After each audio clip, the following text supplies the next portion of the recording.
चापलूस किस्म का आदमी नहीं हूँ। जमात इस्लामी के मारूफ रहनुमा और हुर्रियत कॉन्फ्रेंस के एक धड़े के सरबराह सैयद अली गिलानी ने मलाला यूसुफजई पर तहरीक तालिबान के हमले को इंसानियत सोज करार देकर टीटीपी की सख्त अल्फाज में मजम्मत की।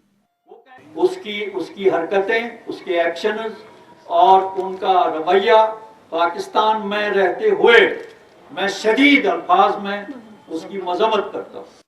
मिस्टर गिलानी ने मलाला की सेहतयाबी के लिए खास दुआ की। उन्होंने अफगानिस्तान में सरगर्म तालिबान की हिमायत की और कहा कि वो बैरूनी जहरियत के खिलाफ जहाद कर रही है, लेकिन पाकिस्तान की तहरीक तालिबान की उन्होंने सख्त अल्फाज में नुक्ताचीनी की। अफगानिस्तान वो ऑक्यूपेशन के खिलाफ लड़ रहे हैं, वो जहाद कर रहे हैं, हम उनकी भरपूर हिमायत करते हैं, लेकिन तहरीक तालिबान पाकिस्तान वो उसी टहनी को तोड़ रहे हैं, काट रहे हैं जिस पर वो बैठे हुए। मिस्टर गिलानी अपनी ताज़ा तसनीफ हुलर किनारे की रोनमाई की तकरीब से खिताब कर रहे थे।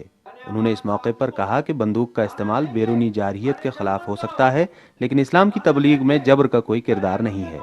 उन्होंने वजाहत करते हुए कहा कि हर तहजीब को अपने अक़दार की तबलीग करने का हक है। अपनी सवाने हयात में भी मिस्टर गिलानी ने कश्मीर में मुसल्लह शूरिश के दौरान हुई कोताहियों का जिक्र किया है। रियाज मसरूर, BBC, श्रीनगर।